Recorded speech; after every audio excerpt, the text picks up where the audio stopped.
राधे राधे दोस्तों, अगर आपने भी अपने घर पर श्री जी की यानी कि राधा रानी की सेवा या श्री विग्रह विराजमान कर रखा है या नाम सेवा विराजमान कर रखी है तो आपको 3 महत्वपूर्ण बातों का ध्यान विशेष तौर पर रखना चाहिए। जितने भी उपासक है जिन्होंने अपने घर पर नाम सेवा श्री विग्रह अगर विराजमान कर रखा है तो इन 3 बातों का हमेशा ध्यान रखें। ये सावधानियां पाप का भागीदार बनने से बचाएंगे। तो सबसे पहली जो चीज है अमनिया। अमनिया किसे कहते हैं ये समझना बहुत ज्यादा जरूरी है। अमनिया शब्द का प्रयोग उन सभी वस्तुओं और पदार्थों के लिए किया जाता है जो अभी तक प्रियालाल को यानी कि हमारे श्यामा श्याम को अर्पित नहीं की गई, अर्थात अनअर्पित यानी कि जो अभी तक उनको भोग नहीं लगाई गई हैं, उन चीजों को हम लोग अमनिया कहते हैं और वो अमनिया कहलाती हैं। अमनिया शब्द का प्रयोग वस्तुओं को प्रियालाल को अर्पित करने के योग्य बनाने के लिए भी किया जाता है। जैसे कि मान लीजिए आपने कोई जल शरबत तैयार किया, अब वो श्यामा श्याम को अर्पित आपको करना है तो वो अर्पित यानी कि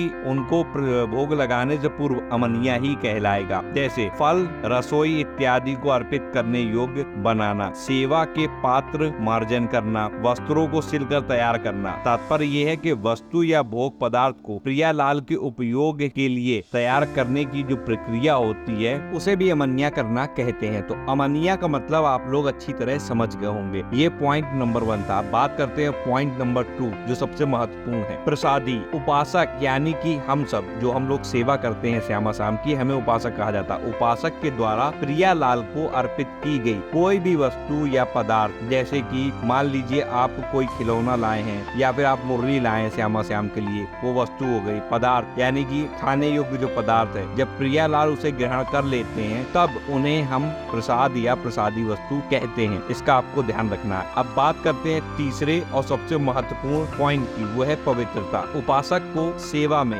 यह सावधानी रखनी चाहिए कि अमनिया वस्तु कभी भी प्रसादु वस्तु से स्पर्श न होने पाए। यदि अमनिया यानी कि जो चीज अभी श्यामा श्याम को अर्पित नहीं की गई है वो प्रसादी जो वस्तु होती है या प्रसादी जो पदार्थ होता है उससे अगर स्पर्श उसका हो जाएगा अमनिया का, तो वह अमनिया भी प्रसादी हो जाती है और फिर वो प्रियालाल को श्यामा श्याम को श्री राधा को अर्पित नहीं की जा सकती है। सेवा करते समय उपासक को पूर्ण स्वच्छता का ध्यान रखना चाहिए। जैसे सेवा पदार्थों की स्वच्छता यानी कि जो पदार्थ हम श्यामा श्याम को अर्पित करने वाले या हमारे श्री जी को राधा जी को अर्पित करने वाले वो पूर्ण रूप से स्वच्छ हो। सेवा में प्रयोग आने वाले वस्त्रों की स्वच्छता, स्वयं की स्वच्छता, जैसे श्री जी को स्पर्श करने से पहले एवं प्रसादी वस्तु के स्पर्श के बाद स्वच्छ जल से हाथ को धोना इत्यादि। उपासक को ध्यान रखना चाहिए कि प्रियालाल की संपूर्ण सेवा हो जाने के बाद ही प्रियालाल की प्रसादी वस्तु जैसे चंदन, इत्र, भोग प्रसाद इत्यादि का सेवन करना चाहिए। सेवा के बीच में किसी भी वस्तु का प्रयोग नहीं करना चाहिए। उपासक इस बात का ध्यान रखे कि जो भी वस्तु श्री जी की सेवा के प्रयोग में आती है, यदि वह भूमि आदि से स्पर्श युक्त होती है तो पहले उसे स्वच्छ यानी कि साफ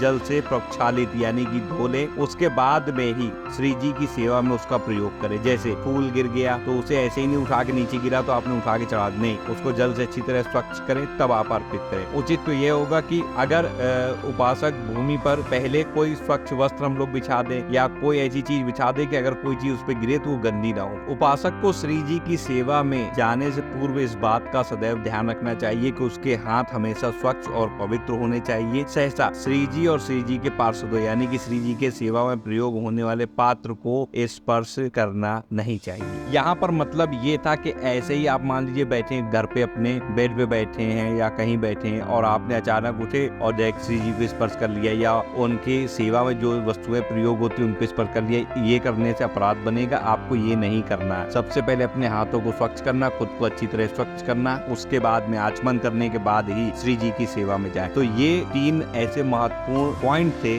जो हमें हमेशा याद रखने चाहिए अगर आपके घर में नाम सेवा या श्री जी की सेवा या श्री विग्रह विराजमान है, यानी कि राधा रानी की सेवा अगर आपके घर में है, विराजमान है, तो आपको इन 3 पॉइंटों का हमेशा ध्यान रखना चाहिए। वीडियो अच्छा लगा हो, जानकारी अच्छी लगी, वीडियो को लाइक करिए, चैनल पर नए सब्सक्राइब कर लीजिए, कमेंट में जय श्री राधे जरूर लिखिए। इस वीडियो को ज्यादा शेयर करिए। मिलता हूँ अगली वीडियो में जानकारी। तब तक राधा वल्लभ श्री हरवंश।